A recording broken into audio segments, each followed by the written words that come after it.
নমস্কার, 7 EPIC news নেটওয়ার্কে আপনাদের স্বাগত। সম্প্রতি সোদপুর এবং আগরপাড়ায় দুটি পৃথক অনুষ্ঠানে উঠে এলো একটাই সুর, আর সেটা হলো আরজি কর কাণ্ডে সোদপুরের নির্যাতনের পর খুন হয়ে যাওয়া তরুণী চিকিৎসকের মৃত্যুর সঠিক বিচারের দাবি।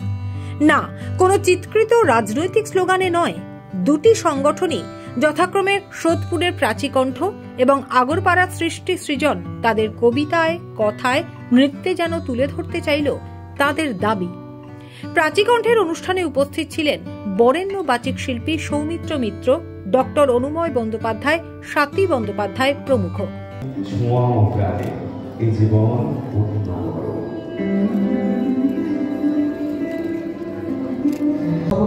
গ্রহণ করেছে যত ঋণী তত করেছে আমায়।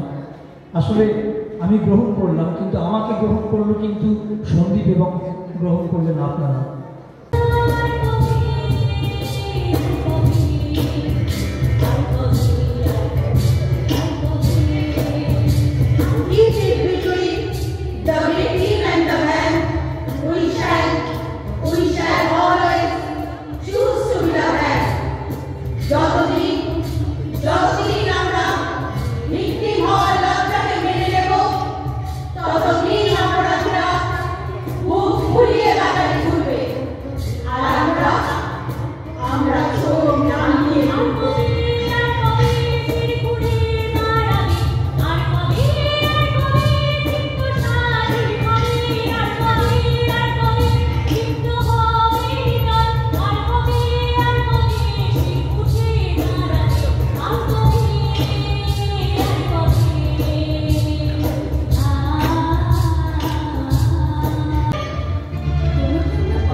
লড়তে হবে সবাই মিলে, আমরা আছি পাশে, তোরও আছে সমান দাবি, আকাশ মাটি ঘাসে।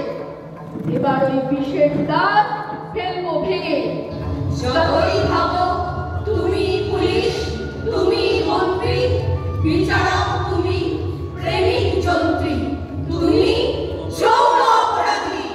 আর খানিকটা বড় হলে ওরা ন্যাংটো করবে তোকে, হোল্ডিং ছুঁড়ে তোরে গোলাপির সাপকে গিলবে লোকে।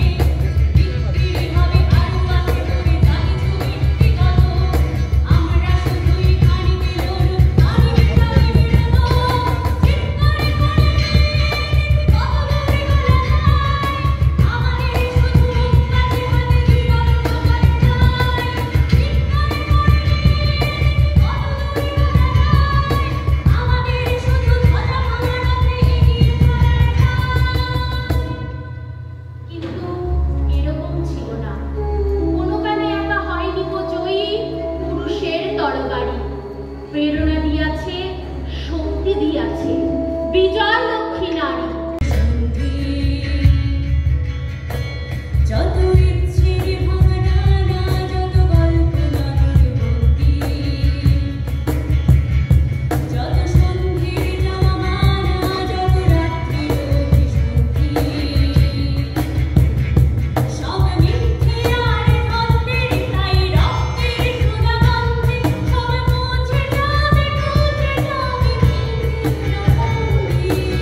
নিচু হয়ে দাঁড়িয়ে ওঠে, তাকে উঠতে দিও না, উঠতে দিও না, বাঁচতে দিও না।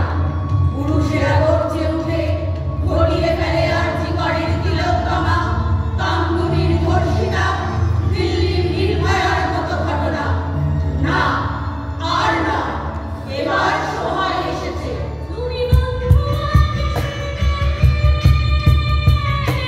অন্য অনুষ্ঠানটির আয়োজক ছিল আগরপাড়ার সৃষ্টি সৃজন নৃত্য গোষ্ঠী। তাদের আয়োজনেও যেন দর্শক শ্রোতারা অনুভব করলেন আজকের এই দুঃসময়তাকেই। বিশেষ করে প্রখ্যাত নৃত্যশিল্পী কোহিনূর সেন বরাটের নৃত্য পরিবেশনা মুগ্ধ করল সবাইকে। পাশাপাশি সৃষ্টি সৃজনের পরিবেশনাও ছিল চোখে পড়ার মতো।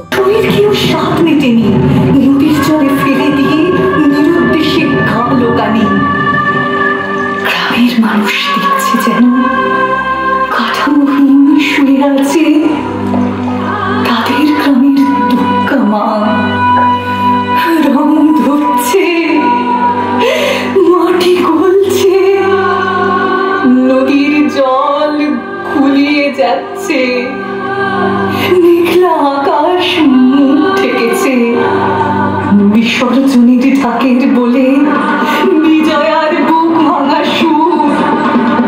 ঠাকুর থাকবে কতক্ষণ, ঠাকুর যাবে বিসর্জন, ঠাকুর থাকবে কতক্ষণ, ঠাকুর যাবে বিসর্জন।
निर्गतं सुमहत्तेजः ब्रह्मणः शङ्कराश्च तत्रेषु श्रेषुराश्चक्रयालाव्याप्तदिगन्तरम् अतुलं तत्र तत्तेजः स्वर्गदेवस्वरीदजम् एकत्वं तदभुन्नारी व्याप्तो लोकत्रयं तृषा।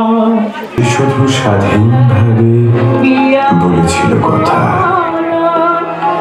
নেমেছিল অন্ধকারে একা মোম হাতে। সময়ের সাফল্য নাকি তারই বিফলতা? ভাত ঠান্ডা হয়ে আসে বোঝাতে বোঝাতে।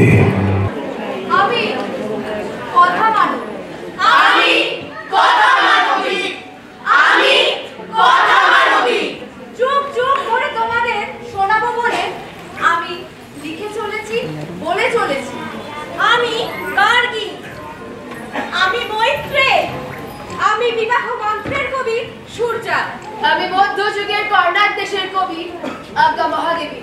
সন্ন্যাস নিতে হয়েছিল আমাকে, কারণ তখনকার দিনে তো আর মেয়েদের কোনো কাব্য চর্চার অধিকার ছিল না। আমি মীরাবাই কৃষ্ণ প্রেমের জন্য কত যে পীড়ন সহ্য করেছি তা তো তোমরা জানো। আমি তোমরাও জানো কত দৈত্য দানব আমার উপর থেকে হেঁটে চলেছে, তবুও আমি অশ্রু জলে শায়রি লিখে চলেছি। হে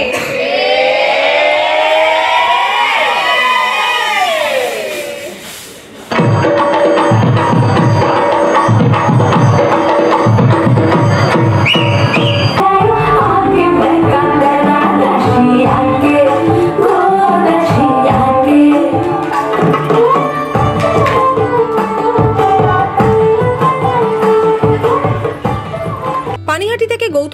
এবং শ্যামল পালের রিপোর্ট 7 এভিক নিউজ নেটওয়ার্ক। আরও বিভিন্ন খবরের আপডেট জানতে হলে অবশ্যই সাবস্ক্রাইব করুন 7 এভিক নিউজ নেটওয়ার্ক চ্যানেলটি, কারণ আপনাদের একটা সাবস্ক্রিপশন আমাদের কাছে অত্যন্ত মূল্যবান। পাশাপাশি অবশ্যই ফলো করুন আমাদের হোয়াটসঅ্যাপ চ্যানেলটিও। জয় হিন্দ।